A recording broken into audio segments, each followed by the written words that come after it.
James was enjoying his life on the island of Sodor, but he still had a lot to learn. "You're a special mixed traffic engine," said the Fat Controller.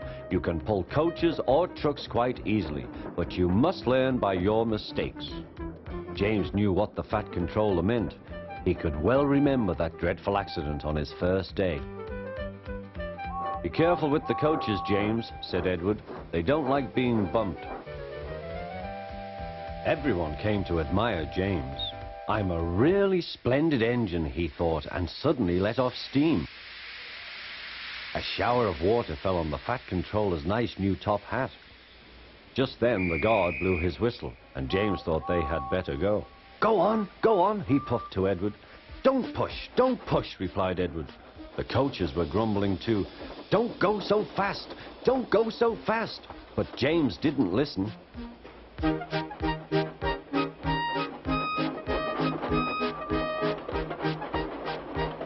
When at last they stopped at the next station, 2 coaches were beyond the platform. They had to go back to let the passengers out. But no one seemed to know about the Fat Controller's top hat, though James felt happier.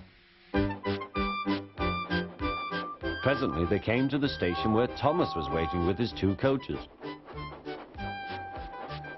"Hello, James," said Thomas. "Feeling better?" "That's right." "Oh, that's my guard's whistle. I must go. I don't know what the Fat Controller would do without me to run this branch line," and he puffed off importantly. Edward and James passed the field where James had had his accident. The fence was mended and the cows were back again.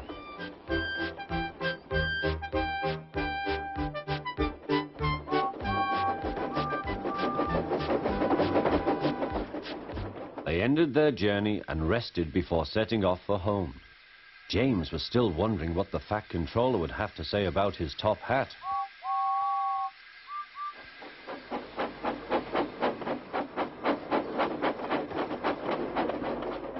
Next morning, the Fat Controller spoke severely to him. "If you can't behave, I shall take away your red coat and have you painted blue." James didn't like that at all. He was very rough with the grumbling coaches as he brought them to the platform. "Don't talk, come on," he called to them. "Gordon never has to fetch his own coaches," he thought to himself, "and he's only painted blue." To make James even more cross, this time no one came near him. "I'll show them," he thought. "They think Gordon is the only engine who can pull coaches."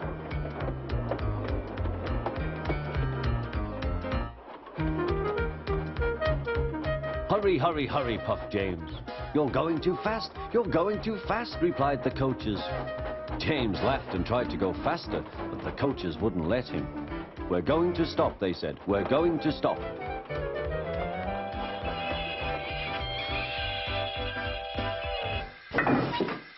"What's the matter?" James asked his driver.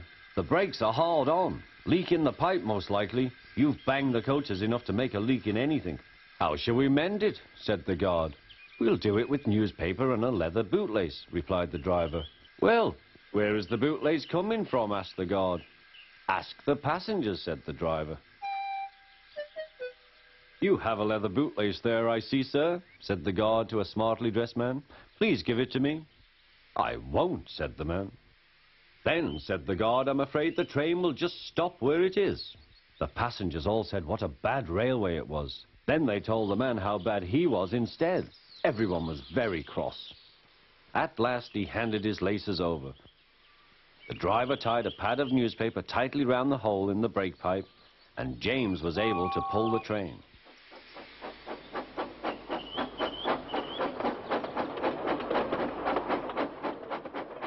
But he was a sadder and wiser James, and took care never to bump coaches again.